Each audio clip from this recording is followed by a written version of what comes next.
em Colossenses capítulo 4. Chegamos então no último capítulo. Então houve várias mensagens e chegamos então no último capítulo de Colossenses. Nós vamos ler do 2 ao 6. Colossenses capítulo 4, versos de 2 a 6.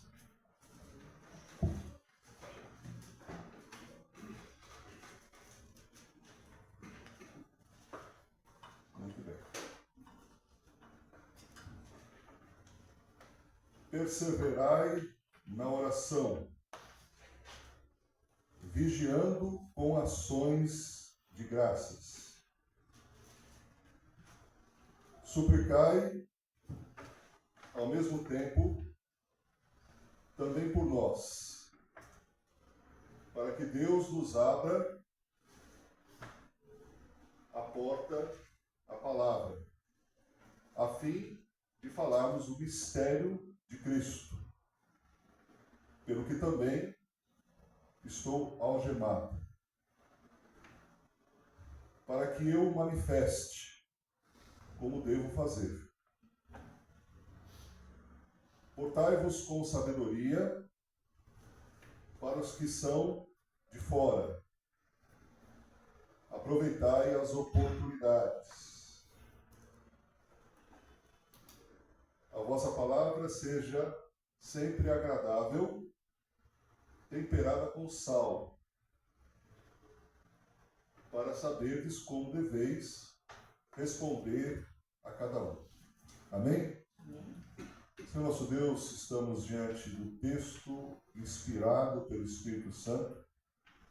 Pedimos ao Pai que o Espírito Santo ilumine a nossa mente e o nosso coração para entender de forma espiritual e possamos ter a ação do Senhor em nossos corações para motivar a obedecer e a praticar a Tua palavra. Que assim seja, no nome de Jesus. Amém. Meus irmãos, o testemunho da espiritualidade cristocêntrica. Essa palavra cristocêntrica, que Cristo está no centro, se os irmãos atentaram, apareceu várias vezes. Então, uma igreja cristocêntrica, uma oração cristocêntrica, uma espiritualidade cristocêntrica. E assim seguimos, né, nessa cristocentralidade, ou seja, Cristo no centro, Cristo é suficiente, Cristo satisfaz, não precisa de nenhum aspecto outro, nenhuma outra prática, nenhuma outra liturgia, nenhum outro protocolo, apenas crer em Jesus, Jesus Cristo é o suficiente. Não precisa colocar candelabro no templo, não precisa fazer sacrifícios, não precisa fazer penitência. Afinal de contas, Jesus Cristo pagou toda a nossa dívida e cravando na cruz, como lemos aqui em Colossenses, liquidando toda a nossa dívida, a dívida que tínhamos para com Deus, a dívida dos pecados cometidos no passado, no presente e no futuro. Portanto, estando em Cristo, centrados em Cristo, em Cristós, em Cristo, nós temos mais do que suficiente, somos suficientes em Cristo. Não pelos nossos méritos, mas pelos méritos do nosso Senhor Jesus Cristo. Chegamos então no último capítulo. E o apóstolo Paulo, ele traz essa verdade e ele traz uma aplicabilidade dessa verdade, como nós vimos na mensagem anterior, pregada pelo pastor Davi, no lar. Então, a estrutura mais básica da sociedade, ela é influenciada, ela é impactada, ela é soerguida, ela é restaurada quando nós temos Cristo no centro. Tanto as relações conjugais, como também as relações entre pai e filho, filho e pai, todo o aspecto familiar e também no aspecto profissional. Chegamos então nas orientações finais do apóstolo Paulo. O apóstolo Paulo, ele comanda a obra missionária a partir da prisão. Hoje, criminosos, traficantes comandam um crime organizado e o narcotráfico na prisão.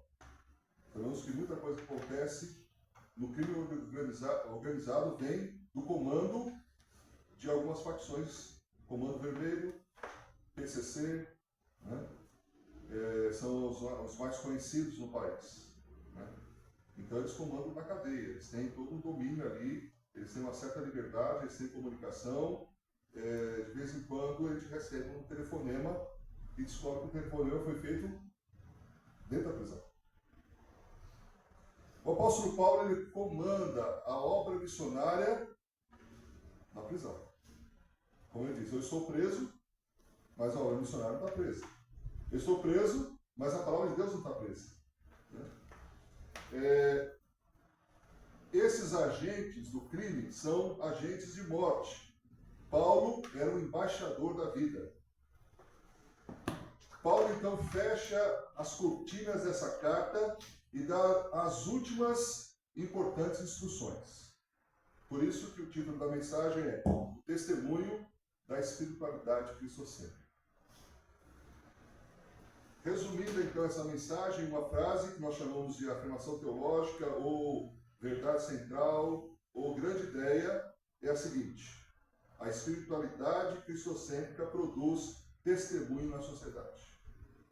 Vou repetir. A espiritualidade cristocêntrica produz um excelente testemunho na sociedade. Vejamos então que nesse texto temos 3 chaves que abrem a porta para o testemunho. E esse testemunho é um testemunho excelente. Vejamos então quais são essas 3 chaves. Então lembre assim, porta, chave, 3 chaves para abrir a porta para o testemunho que é oferecido pela espiritualidade cristocêntrica. Ou seja, quando a nossa atividade religiosa, entre aspas, que para nós não é uma simples religião, nós não somos religiosos, nós somos discípulos de Jesus, mas é muito comum também um evangelho se tornar religioso. Mas a espiritualidade cristocêntrica, ela vai além da religião. A prática da espiritualidade cristocêntrica, ela não só tem uma performance dentro do ambiente evangélico, de uma igreja, de um templo, mas, sobretudo, ela impacta a sociedade. Então, como que essa espiritualidade cristocêntrica ela impacta a sociedade? Primeira chave, a oração é a chave pela qual abre a porta para o testemunho.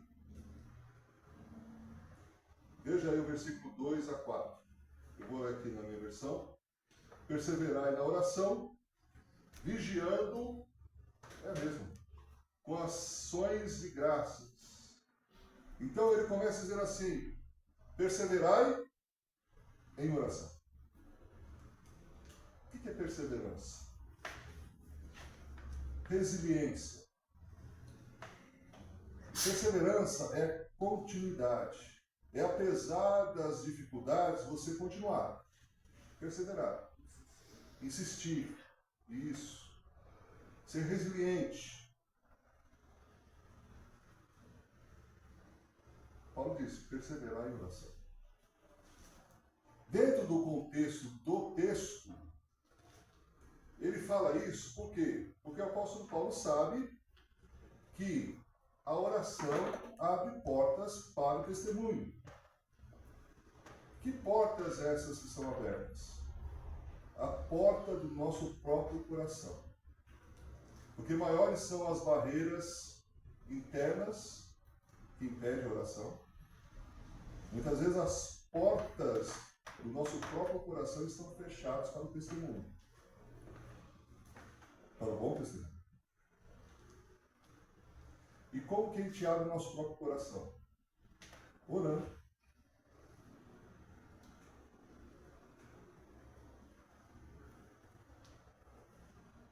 Então, essa campanha de 60 dias de oração, é interessante que convergiu, né? A campanha com a sequência aqui da mensagem. Ou seja, essa mensagem está sendo trazida em plena campanha de 60 dias de oração. Então, o apóstolo Paulo está dizendo à igreja de Colossos, como também a nós, quando nós lemos o texto e pregamos, para a nossa igreja, para cada um de nós, nós vemos o quê? Perseverar em oração. A oração abre portas do nosso próprio coração, porque maiores são as barreiras internas do que as barreiras externas. Principalmente no nosso país. Nosso país está aberto. As pessoas estão abertas.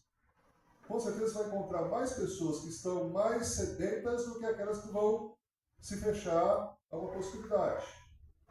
Dependendo do contexto, dependendo do local, é impressionante, volto a dizer, impressionante como os gaúchos estão abertos, as portas do coração dos gaúchos estão abertas.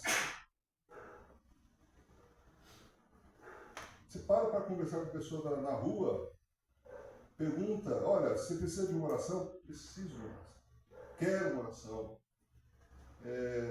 As pessoas estão sedentas. Por quê? Aconteceu tudo aquilo, toda a tragédia. Traz vulnerabilidade, as pessoas veem que não tem controle das coisas, que depende de um Criador, do sustentador de todo o universo. Então, quanto mais às vezes as pessoas elas têm um certo conforto material e acham que não precisam de Deus. E às vezes nós pensamos também que pelo fato das pessoas que têm uma certa condição financeira não precisam de Deus. É um grande engano. Nós temos mais habilidade para pregar para pobres do que para pregar para ricos. Nós temos mais desejo e até uma certa ação que a gente vincula a carência material com a carência espiritual. Sim, uma coisa pode levar a outra. Mas, no entanto, tem pessoas que têm uma certa condição financeira, têm uma certa materialidade, mas não têm nada de espiritualidade. E precisam de Deus. Participando de várias e inúmeras conferências missionárias, eu comecei a observar o seguinte: 10 projetos missionários, 10 são para o Nordeste, nenhum para o Rio Grande do Sul. Eu comecei a perguntar, mas por quê? Porque associa a carência da seca do Nordeste, que vem de muitos anos, com a carência espiritual e acha que eles precisam mais. Os gaúchos precisam também. Então você tem o Nordeste evangelizado e o Rio Grande do Sul não evangelizado. Por que as pessoas foram para o Rio Grande do Sul? Não foi pela questão espiritual, foi por causa da tragédia. Eu espero que agora deem continuidade para entender o seguinte: eles não só carecem de forma material, eles carecem também de forma espiritual. Então vamos plantar a igreja, vamos dar missionários, vamos orar, vamos investir espiritualmente para que o Rio Grande do Sul seja evangelizado. Então, quando nós oramos, o nosso coração é aberto para o testemunho.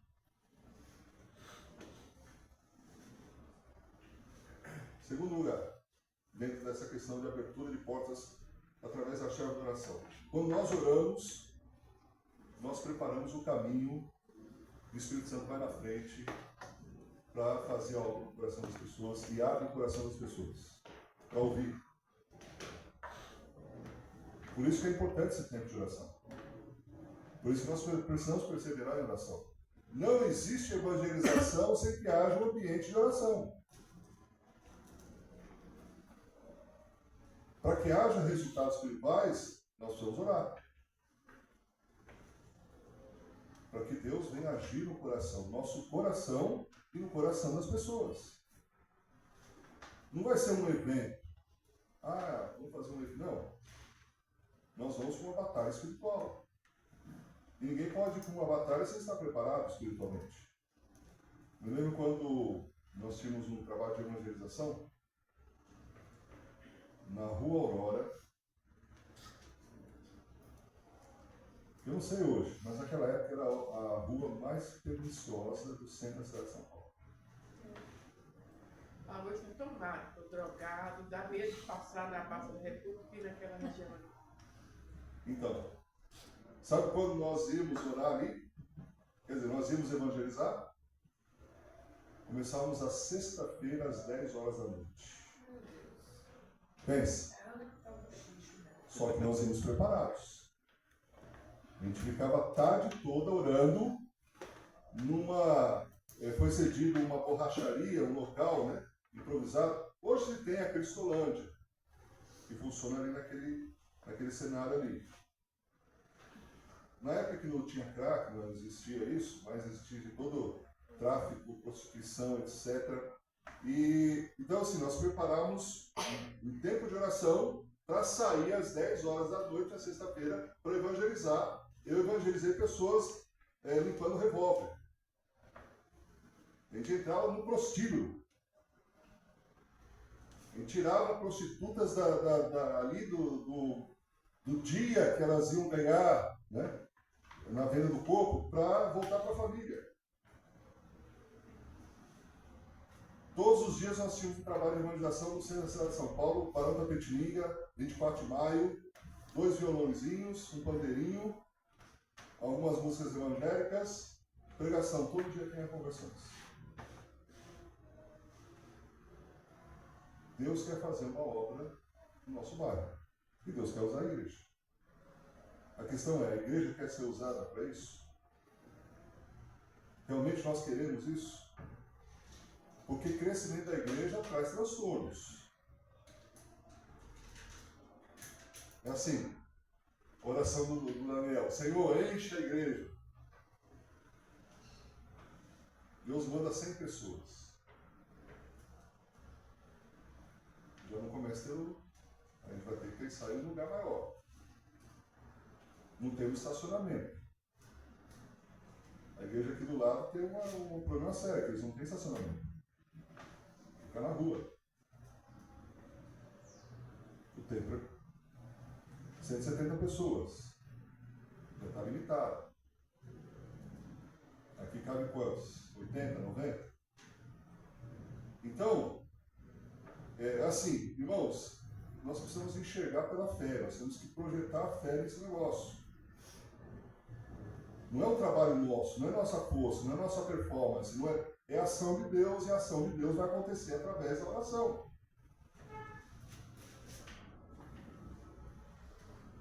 Versículo 2 diz assim,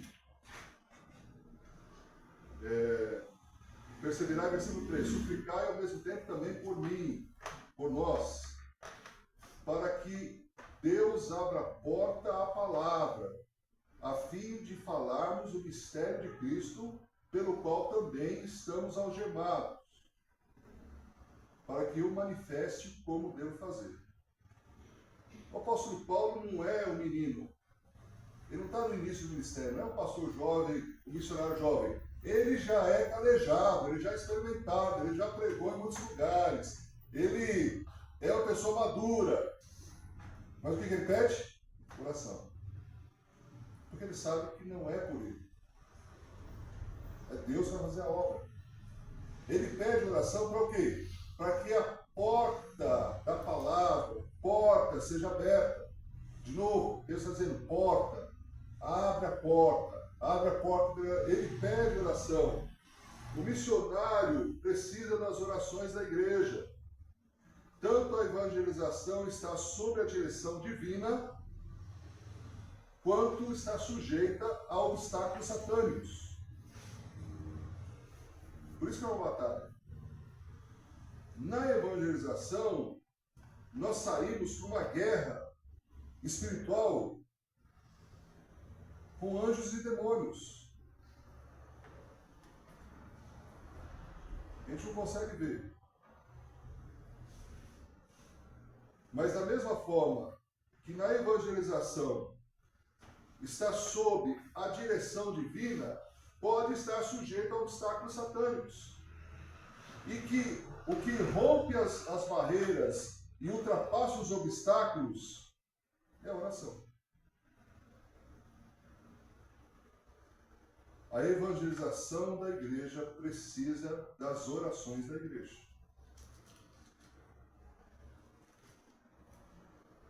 Uma vez por ano, nós descemos para o litoral, no dia de Iemanjá. Acho que era 10 de dezembro, 8 de dezembro, dia de Iemanjá, para Santos. Íamos com ônibus. Às vezes ia 2 ônibus, 3 ônibus, depende do tipo, da configuração do ano que a gente ia. Nós íamos em 3 equipes.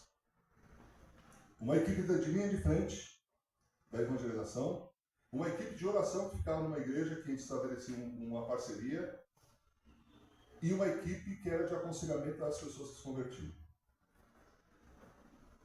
Nós íamos para fazer uma pesca não de anzol, mas de rede,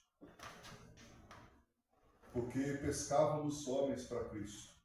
200, 250, 300 pessoas convertidas numa noite. A gente passava a noite. E quem ia na linha de frente vestia-se de branco, para se misturar lá no meio.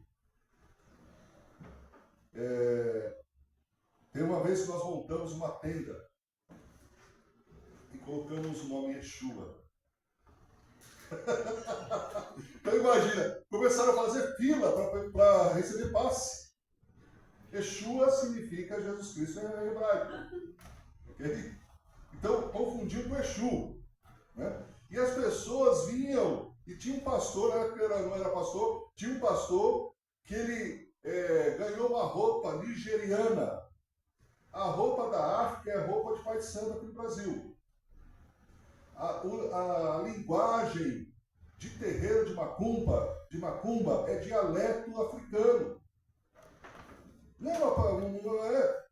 O dialeto de ser macumba não é que eles inventaram, criaram, não, é dialeto de tribo africana. Tem Bíblia que está nesse dialeto, você fala assim, estou lendo uma Bíblia porque tem a linguagem. Então, esse pastor, ele veio vestido com a roupa nigeriana e pensaram, pai de santo. E aí fizeram fila para tomar passe, e aí cada um falava, olha, explicava, tal, fazia uma oração, evangelizava, e nós íamos lá no meio do terreiro. Às vezes sem falar nada. Íamos sobre oração. Sabe o que acontecia? As mães de santo, pais de santos ficavam preocupados. Pensavam assim, está acontecendo alguma coisa errada. As entidades não estão baixando, os demônios não estão baixando. Os cavalos não estão sendo possuídos. Porque o ser humano que recebe o demônio, eles chamam de cavalo. Alguma coisa aqui? Quem está aqui que está impedindo isso? É aqueles que não têm evangelização.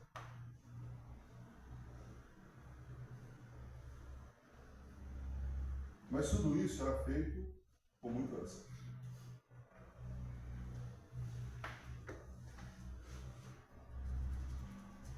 Paulo parte do pressuposto que a igreja está engajada na oração.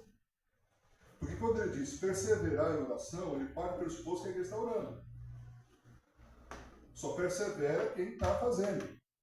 Quem não está fazendo, quem não está orando, ele podia dizer assim, se ele partir do pressuposto que a igreja não estivesse orando, ele fala assim, comece a oração, irmãos. Não, ele diz perseverar em oração.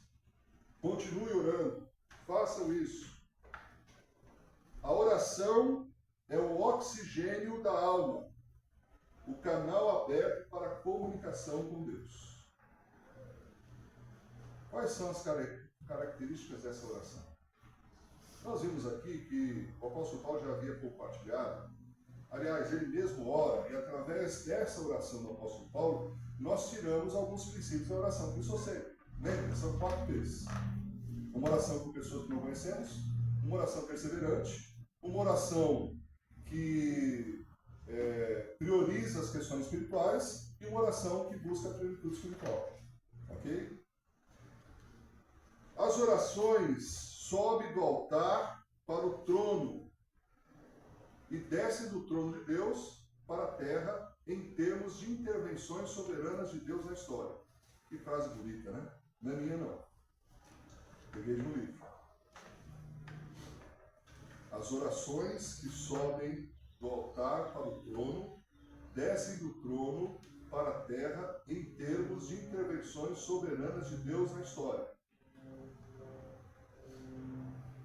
O apóstolo Paulo para o apóstolo Paulo era mais importante ser um ministro fiel do que um homem livre.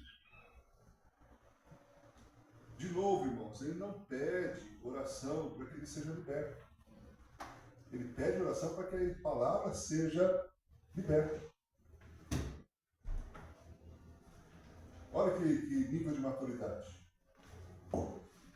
Às vezes, assim, as pessoas falam, pastor,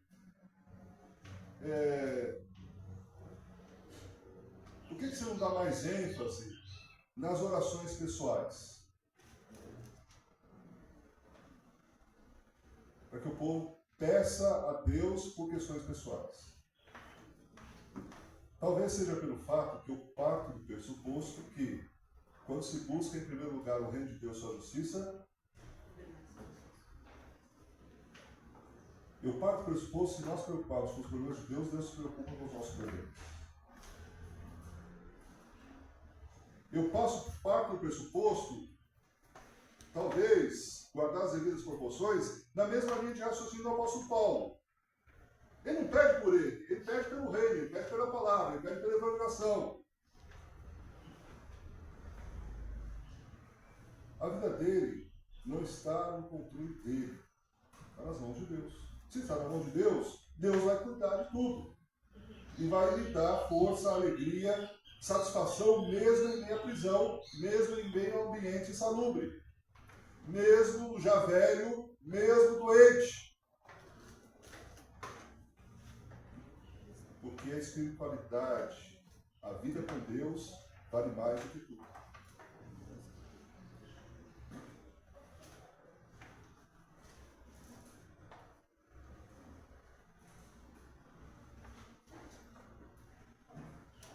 Paulo está na prisão por causa do mistério.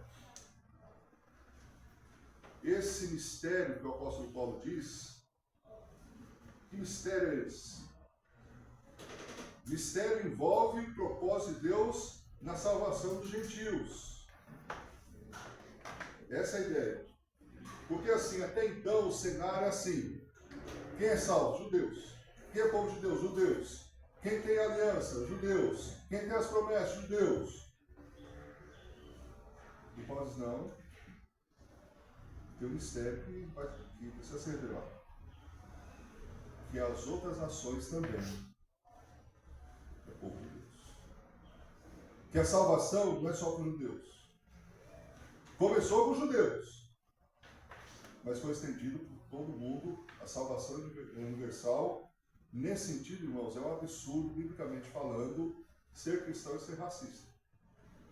Primeiro, que a salvação é para todas as tribos, para todas as raças. Segundo, que todas as raças humanas partem de um único casal. Na perspectiva bíblica, todos os seres humanos são originários de um único casal. Toda a humanidade começa com um único casal. Adão e Eva, como nós temos a perspectiva bíblica.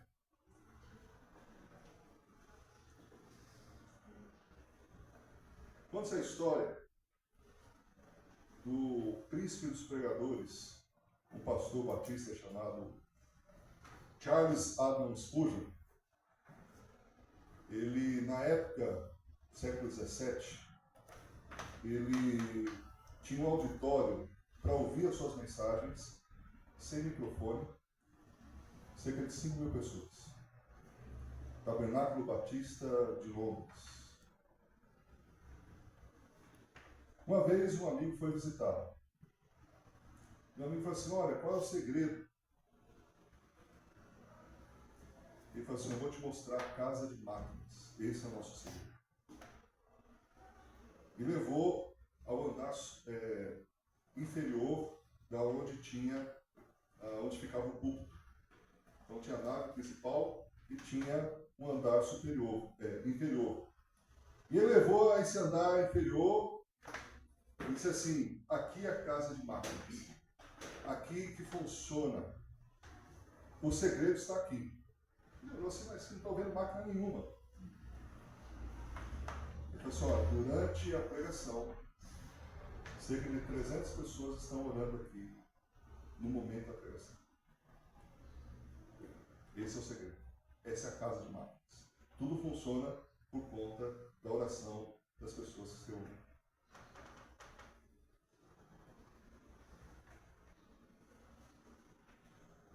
George Miller. Já ouviram falar de George Miller? 50 mil pedidos de oração respondidos. Gente, registrado. Sustentou 2 orfanatos, sem dinheiro. Só através da oração. Coisa assim, não tinha alimento. Ele ia para oração, carro de supermercado quebrava na frente. Coisa assim.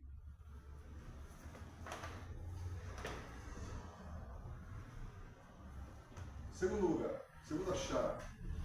Podemos falar há muito tempo sobre isso. Sobre o efeito maravilhoso que produz a oração. Mas vamos para a segunda chave. Segunda chave. Gratidão. A gratidão é a chave que abre a porta do coração para o testemunho. A gratidão leva à oração e a oração deve ser feita com gratidão. Ele diz, vigiando com ações de graças. Que ações de graças? É gratidão. Tem um feriado nacional nos Estados Unidos chamado Dia de Ações de Graças. E como que surgiu isso? Quando as famílias inglesas chegaram no solo americano, e aí não tinham o que comer, e Deus providenciou alimento. O dia de ação de graças é porque Deus providenciou alimento para as famílias quando chegaram no Novo Mundo, na América do Norte. As pessoas gratas são as que costumam dar um bom testemunho.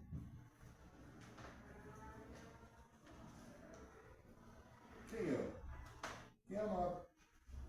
Quem não é amado tem dificuldade de amar. Quem é grato tem facilidade de testemunhar.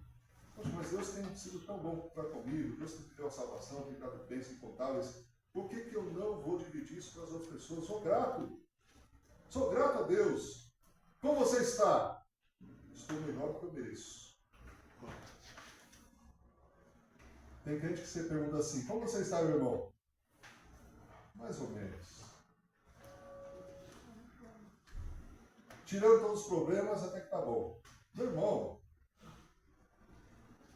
como está seu coração em relação às bênçãos e o reconhecimento delas em sua vida e sua família? A gratidão deve fazer da oração para que se torne, a gratidão deve fazer da oração algo que a sua oração não seja egoísta. Ou seja, a nossa gratidão ela deve influenciar a nossa oração. Porque assim, quando nós pedimos só para nós, é porque nós não estamos satisfeitos com a vida.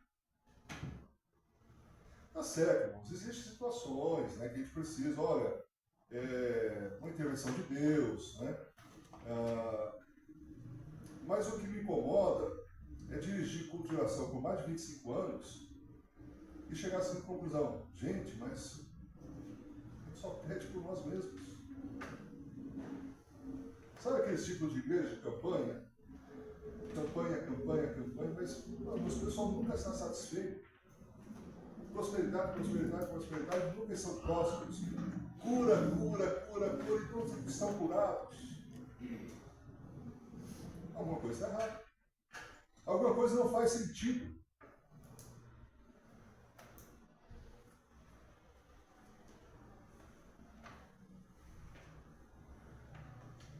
pés do apóstolo Paulo estavam no tronco, mas seu coração permanecia no céu. Nada destrói a vida de oração. Só uma coisa: a murmuração. Murmuração é louvor ao diabo. Toda vez que se murmura, se reclama, lembre-se que você está louvando ao diabo.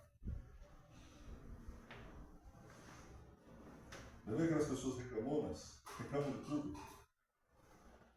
Nunca está bem, nunca está bom, nunca. E às vezes está chorando de barriga cheia.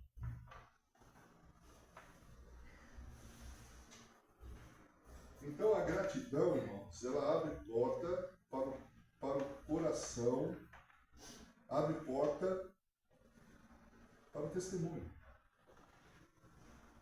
Abre a porta do coração. Olha, uma coisa está ligada com a outra.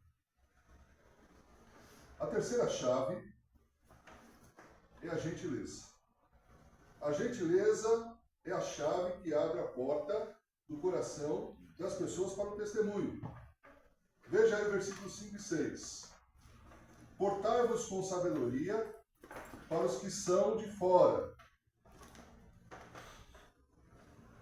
Aproveitai as oportunidades. A vossa palavra seja sempre agradável, temperada com sal, para saberes como deveis responder a cada um. Ele está falando, ele está preocupado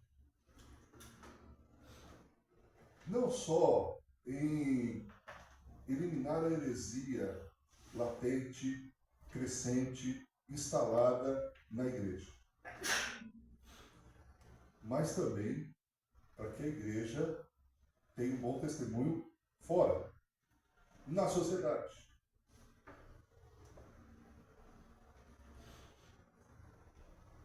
Como se relaciona, como trata as pessoas. Eu resumi tudo isso na palavra gentileza. Não sei se era no Rio ou em São Paulo, tinha o profeta da gentileza. Era um indivíduo, morador de rua, que escrevia umas plaquinhas. E aí virou moda. De vez em quando você vê no estabelecimento assim: gentileza gera gentileza. Então, a gentileza abre portas. Se você é gentil com uma pessoa, se você tem uma palavra agradável, se você trata bem as pessoas, o coração dessas pessoas está abertas para que num dia você possa falar de Jesus para essas pessoas. O que impossibilita, por exemplo, de uma pessoa crente não evangelizar os seus vizinhos, fechar a porta do coração dos vizinhos para ele? É quando ele não trata bem, quando ele não diz bom dia, boa tarde, boa noite, quando ele está sempre apressado e não para ouvir as pessoas, quando não aproveita a oportunidade. Quando você presta um serviço a alguém, você abre o coração dessa pessoa. Quando você tem um gesto de gentileza, você abre o coração dessa pessoa. Teve uma situação que um membro da igreja, ele morava num prédio de apartamento, no condomínio, e havia um porteiro.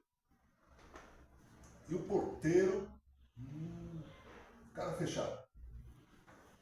Aquele porteiro que estava há muitos anos e achava que era dono do pedaço, né?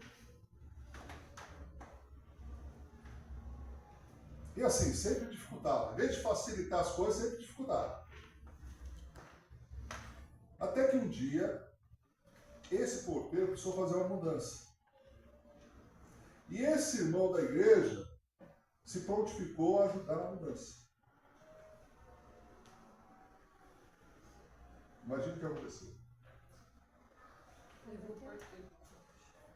alcançou o coração do porteiro. O porteiro ficou mais gentil, mais agradável, pelo menos com ele, né? Mas depois abriu também para outros, né? Então, quando Jesus ele pega, separa a bacia de água, coloca a toalha nos ombros e vai lavar os pés dos discípulos, acontece algo interessante. Primeiro, que é um gesto inusitado. Lavar pés era trabalho de escravo, principalmente os pés daquela época. Não tinha calçado, não havia talquinho para colocar entre os dedos, não havia proteção, não havia sapato, nada disso. Alpargata aberta, que era uma tira de couro, umas 2, 3 tiras de couro, né? Uma proteção na sola, mas muitos andavam descalços. Imagine que é você andar descalço o dia todo na poeira de um solo semiárido, suor misturado com terra, incrustado ali, e até com algumas feridas, algumas escoriações, dependendo de onde se andou, onde se pisou. Esse trabalho é um trabalho, vamos colocar assim, nos dias de hoje, lavar banheiro. Banheiro de rodoviária. Banheiro de posto de gasolina. No grau é tranquilo, tudo limpinho, mas você vai, hoje, eu fui no posto de gasolina, o frentista falou assim, olha, é um banheiro aberto, você tem certeza? Fui conferir, não deu, eu vou segurar, né? É tipo lavar, era como se fosse lavar o banheiro nessa situação, lavar o pé naquela época. Jesus pega as toalhas, a bacia, e vai lavar cada um dos pés dos discípulos, dos seus alunos, para mostrar que a espiritualidade cristã é por serviço e gentileza. O maior entre vós será o servo, o maior servo entre vós. A autoridade espiritual está no serviço, prestar serviço ao outro. Só que acontece que Pedro diz assim, não, Senhor, não vai lavar meus pés, que é isso? Aí Jesus diz o seguinte, se eu não lavar os seus pés, você não tem parte comigo, você não tem comunhão comigo. Aí sabe a coisa, mas o que Jesus estava querendo dizer? Não sei. Talvez Jesus disse o seguinte, nós só podemos ter comunhão, amizade, se eu lhe prestar um serviço. Se você me deixar fazer o serviço para você. Nesse sentido, irmãos, nós devemos aproveitar as oportunidades de prestar o serviço a alguém. Por que o coração dos gaúchos estão abertos aos evangélicos? Porque os evangélicos foram aqueles que foram lá ajudar. Outros grupos não foram. Nem o governo federal. Quem ajudou? Quem esteve lá para mão na massa, de tirar móveis, de limpar casas? E olha, quando nós fomos, a gente não foi fazer uma campanha evangelística de distribuir folhetos, de fazer... não, nós fomos para ajudar. Trabalhar. Fazia tempo que não trabalhava tanto. Mas foi com muita alegria. Por quê? Porque nós prestamos serviço. As pessoas ficaram amigas. Passamos uma casa, um casal jovem, colchão de casal, pesadíssimo. 4 homens para tirar aquele colchão de dentro da casa. Para levar na rua. Quando nós, depois disso, perguntamos, você quer oração?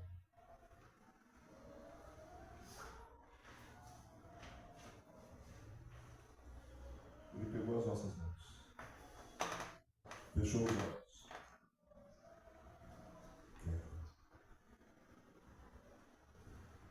Porque viu que o amor, que a gentileza rompe barreiras. Nesse sentido, irmãos, vamos pensar. O que nós podemos prestar de serviço aos nossos vizinhos aqui da igreja? Como que nós podemos ser gentis? Porque cá entre nós, se eu fosse um vizinho aqui da igreja, eu falo assim, esse pessoal chega toda semana. Às vezes, irmãos, eu tenho dificuldade de pensar com quem está de fora. Quanto mais tempo que nós somos evangélicos, mais dificuldade nós temos de alcançar os não evangélicos.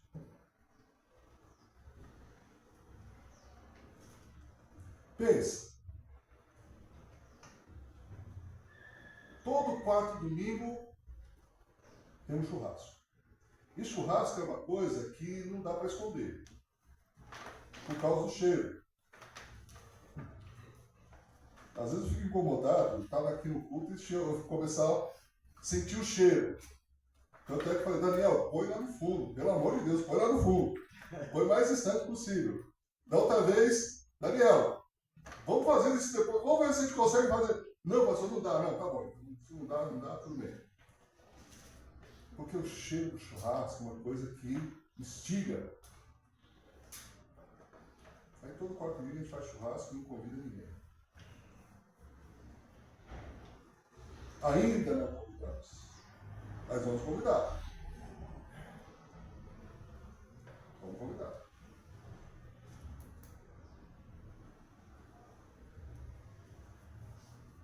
Toda semana a gente chega aqui, participa do culto e vai embora. Não tem interação. Pastor, mas o que ele vai fazer? Eu não sei, vamos orar. Mas não está aberta essa possibilidade. Talvez se nós tivéssemos uma igreja que tivesse toda a tragédia, seria mais fácil. Seria até automático, irmãos. Olha, as casas foram atingidas, nossa igreja foi atingida, mas olha, vamos limpar as casas. Depois a gente limpa a igreja. Seria mais fácil. Mas, irmãos, tem coisas que a gente não observa, mas está acontecendo. Quantas famílias aqui estão destruídas? Quantos casamentos estão indo para o divórcio? Quantas crianças não estão sendo assistidas pelos pais? Isso é o quê? Sensibilidade. Prestar atenção. Pedir para que Deus abra os nossos entendimentos, nossos ouvidos, nossa percepção espiritual, para dizer, peraí, vamos deixar o radar ligado. Não só em relação aos vizinhos aqui, da nossa igreja, mas os vizinhos de cada um de nós. Eu tenho um problema sério. Meus vizinhos são todos crentes. Eu tenho, olhando assim de frente à casa, tenho um pastor aqui, um outro pastor aqui, outro pastor aqui. Na frente, membro da igreja. No outro, não tem crente. Não tem não crente. Só tem crente. Quando eu comecei a trabalhar para a igreja de forma integral, eu comecei a sentir falta dos não crentes. Porque a secretária da igreja era crente, o diácono era crente, todo mundo que eu via era crente. Aí eu falei assim, vamos abrir a igreja para a comunidade. Aí eu pensei o seguinte, como que a gente pode servir a comunidade? O que a comunidade precisa? Já sei. Vamos abrir, vamos colocar na segunda-feira um médico para dar assistência, vamos colocar na terça-feira um dentista, vamos colocar na quarta-feira um assistente social, vamos colocar na quinta-feira um advogado, vamos colocar na sexta, não me lembro muito bem, mas cada dia da semana tinha um profissional.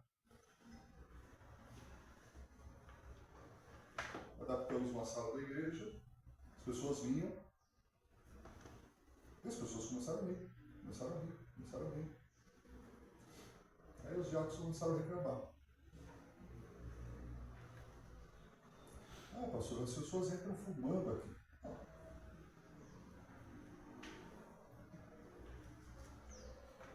Fizeram o que fizeram para terminar o projeto tão bonito que estava dando assistência à comunidade. Por isso que eu digo que nossa igreja precisa estar preparada, porque se Deus falar para fazer alguma coisa, nós vamos fazer. Olha que bancada bonita. Deus fala assim, não, tira todos esses bancos. Eu sei. Não tem a resposta. O pessoal está dizendo que nós precisamos ter oração, nós precisamos ter gratidão e nós precisamos atingir as pessoas com gentileza, com prestação de serviço. Quando Paulo fala assim, que a vossa palavra seja temperada com sal. Qual é o melhor tempero para o churrasco? Sal. Né, Daniel? Não precisa outra coisa. Não precisa temperada com sal. Não pode ser pouco sal, não pode ser muito sal. Tem que ser a dosagem certa. Fica bom. É o suficiente. Então, o apóstolo Paulo, lógico, naquela época não tinha um churrasco, mas assim, ou não tinha dessa forma. Mas ele está dizendo assim, olha, porque naquela época o sal era valioso, o sal desperta, salienta o sabor da comida, como vocês sabem. E então, olha, que a vossa palavra seja temperada com sal, seja agradável, seja que as pessoas ouçam de forma agradável. Façam isso na sociedade. Fazendo isso, oração e gratidão serão as três chaves para a porta aberta do nosso próprio coração e do coração das pessoas. Ele fala também que devemos agir com sabedoria. O que é sabedoria? Sabedoria é quando você tem algumas ações que elas vão trazer bons resultados. No final das contas, chegou a um resultado bom. Sabedoria. Sabedoria dos antigos, sabedoria popular. Sabedoria dos matutos. Sabedoria é algo prático. Não é teoria, não é sabedoria, não é conhecimento. É saber lidar com as situações, sabedoria. Não podemos perder as oportunidades que Deus nos dá para falar dele para as pessoas. Você está no... Já acho que eu já falei isso aqui. Você está na Praça Sé. Chega uma pessoa e fala assim, como que eu faço para chegar no paraíso? Olha a oportunidade. E tem que ter desavisado, mas assim, não, você pega aqui o metrô, sentido Jabaquara, você desce lá na estação. Aí a pessoa fala assim, peraí, eu não entendi direito, você pode me falar de novo como eu posso chegar no paraíso? De novo, Deus deu a oportunidade. Um jovem saiu para evangelizar, encontrou o pedreiro que estava com o seu amigo. E esse pedreiro, então, assim, muito mal educado, pessoa assim, rude. E quando o jovem tentou abordar, ele falou assim, olha, eu estou aqui saindo para evangelizar, tal, falar de Jesus, é uma coisa muito boa, porque nós precisamos saber quem foi Jesus, a salvação. Eu posso compartilhar com você e ler a Bíblia para você? E aí aquele pedreiro falou assim, não, deixa a Bíblia de lado. Conversa aí de homem para homem. Imagine se recebeu uma atravessada dessa. Uma invertida dessa. Vai pro quinto dos infernos, então. se o crente fala assim, então vai pro inferno logo, vai. Já não quer saber? Ou às vezes nem fala, fala assim, tá bom. Aí pensa assim, vai pro inferno. Aquele jovem fala assim, não, peraí. Aí veio o insight. O pentecostal diz que é revelação. O tradicional fala que é insight. Um insight. Olha, eu estou vendo aqui o seu bolo. Seu bolo está torto. De jeito, é isso, eu faço muro há mais de 30 anos. Como você vai me dizer que o seu muro está torto? Seu muro está torto. Tá, não tá, não tá, não tá. E aí o empreendedor fala assim, deixa eu pegar o prumo para medir. Eu falo assim, não. Conversa tem que ser de homem para homem. Você não quis usar o prumo ou a Bíblia, também não aceita usar o prumo. A Bíblia é o prumo. Olha só. Sabedoria. Funeral muçulmano. 300 muçulmanos naquele funeral. Aí chega o líder da mesquita e fala assim para o missionário. Ei, missionário, o Habib, o jovem que morreu, ele foi para o céu ou foi para o inferno? Se o missionário dissesse foi para o inferno, ele não sairia de lá vivo. Se ele dissesse foi para o céu, ele estava mentindo. Veio a palavra de sabedoria. E ele disse assim, para todo mundo ouvir. O Habib, o jovem que morreu, ele era um bom muçulmano? Aí ele falou, sim, sim, ele era um bom muçulmano. Ele era seguidor de Maomé? Sim, ele era seguidor de Maomé. Então ele está onde Maomé está.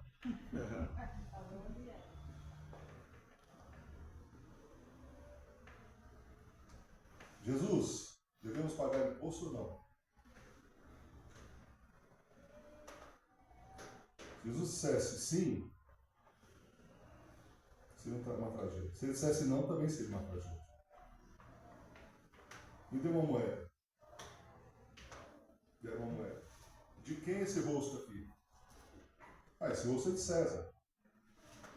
Então dê a César que é de César e dê a Deus que é de Deus.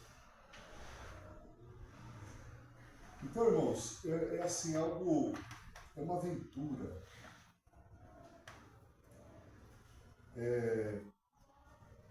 Às vezes nós somos gordos espiritualmente falando. Nós vamos gastar um pouco dessa gordura na evangelização. Sabe quem lê mais a Bíblia? Quem sai para evangelizar. Sabe quem sai mais para evangelizar? Quem lê mais a Bíblia.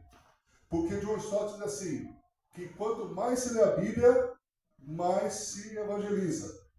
Quando se menos lê a Bíblia, menos se evangeliza. Porque a própria leitura da Bíblia traz o conteúdo evangélico e traz a motivação para evangelizar. Então, nesse sentido, a evangelização é termômetro do crente. Quer saber se o crente está bem? É quando ele sai para evangelizar. E saindo para evangelizar, ele vai ser confrontado.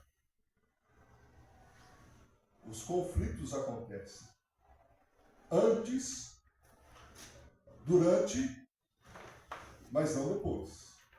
Interessante. Antes é assim, é você lutar com o seu próprio eu, com a sua própria carne para sair. Durante é quando você está evangelizando e vem uma invertida, vem uma pergunta, vem uma situação, mas depois é só alegria. Depois existe contentamento espiritual. Depois vai ter fome espiritual. Depois vai se valorizar quando você ouvir alguém pregando João 3,16. Sabe por que a gente faz seleção das mensagens que a gente ouve ou da leitura bíblica? É porque a gente está gordo.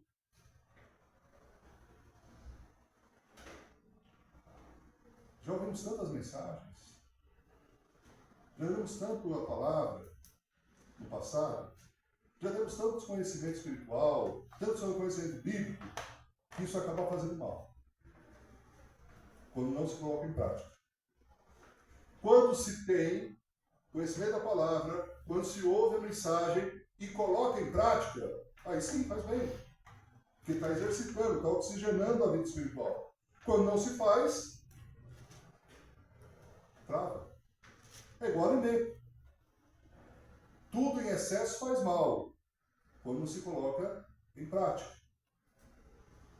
E assim, irmãos, nós temos essas 3 chaves maravilhosas. O apóstolo Paulo diz que a oração precisa ser perseverante, que a oração precisa ser vigilante, que a oração precisa ser intercessória, quando diz suplicai, ao mesmo tempo nós. É intercessão. Devemos portar com sabedoria com os de fora, devemos aproveitar a oportunidade, devemos ter a palavra certa na hora certa.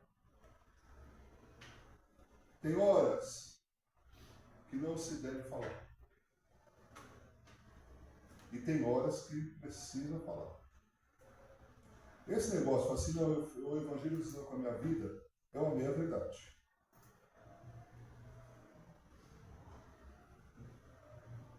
Ou a evangelização é só falar, é uma meia verdade. As duas coisas estão juntas. É os 2 lados das asas do pássaro.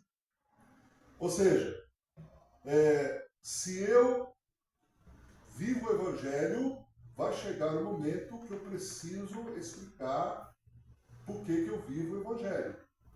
Porque as pessoas vão perguntar. Então, se eu só vivo, entre aspas, e não sei apresentar o plano de salvação, não sei apresentar qualquer versículo da Bíblia, eu não sei mostrar o caminho, a evangelização não foi feita. É igual a ação social. Fala assim, não, o que precisa ser feito é auxiliar as pessoas, é prestar um serviço às pessoas. Não só isso. Isso abre portas. Abre portas por quê? Para quê? Para qual finalidade? Para testemunhar, para falar do Evangelho de forma inteligível. Explicar para a pessoa, olha, assim acontece, e eu estou fazendo isso por conta disso. Por falar em criatividade e alcançar a vizinhança, eu fecho com essa história.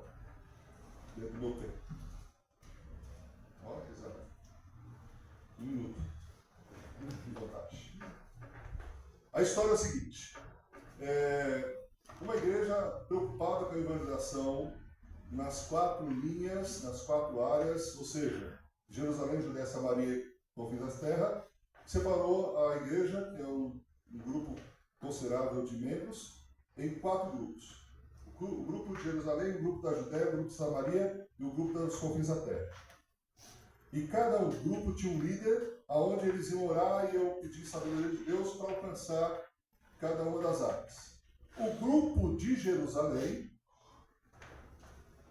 que era a cidade de Santo André, onde a igreja estava localizada, é uma história verídica, os adolescentes tiveram uma ideia. Adolescente. No partido pastor, no partido do diácono, no presbítero, ninguém. 12 adolescentes. Então, os adolescentes pensaram assim: olha, nós observamos que as pessoas que moram em frente da igreja, na rua de frente, são pessoas de uma certa idade. E essas pessoas, elas vão até o supermercado que fica numa descida, a cerca de 300 metros.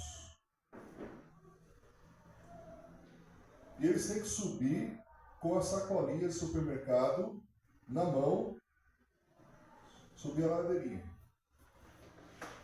Ia dar acesso à rua onde eles moravam, que ficava em frente à igreja. E eles não vão de carro, porque é muito trânsito no centro de Santo André. Então eles vão andando. Eles falam assim: por que nós não ajudamos os velhinhos com as sacolinhas? Parece uma coisa simples, né? Aí eles começaram a fazer isso, adolescentes. Iam lá: posso ajudar o senhor? Posso levar sacolinhas para o senhor? Posso levar sacolinhas para a senhora? Ah, sim, meu filho. Chegava lá, o velhinho falou assim: quanto foi? Posso te dar um... Não, isso é de graça. Mas você, peraí, adolescente? fazem isso? Porque nós amamos Jesus. E nós pertencemos àquela igreja. Igreja? É aquela igreja. Os velhinhos começaram a frequentar os cultos. E muitos foram se converter e foram batizados. Porque viram a expressão do Evangelho na ação de serviço daqueles adolescentes. Eu não sei o que nossa comunidade precisa. Ainda não sei. Mas precisamos descobrir. Precisamos descobrir. Precisamos conectar essas pessoas. Precisamos contactar os nossos vizinhos. Precisamos contactar as pessoas. Através do serviço, da gentileza, da sabedoria, da oração, da gratidão. E Deus vai fazer a obra nos corações. Amém? Feche seus olhos por um instante. Vamos fazer uma oração. Essa oração você deve fazer pedindo sabedoria de Deus. Se vier à mente algum vizinho, alguma pessoa não crente, ore agora por essa pessoa, algum parente. Se você tem algum contato com algum vizinho aqui também, é um momento propício para nós orarmos e você fazer sua oração particular. Peço para que Deus o use como instrumento para alcançar as pessoas, através da sua oração. Talvez você não esteja na linha de frente, não venha fazer parte da linha de frente, mas sua oração, isso está franqueado a todos. A oração vai abrir portas. A sua gratidão a Deus, o seu sorriso, a sua gentileza, a sua palavra, bem temperada, bem agradável, sua gentileza, seu serviço, podem abrir portas. Aqui nós temos na palavra do Senhor 3 chaves que vão abrir portas para o testemunho.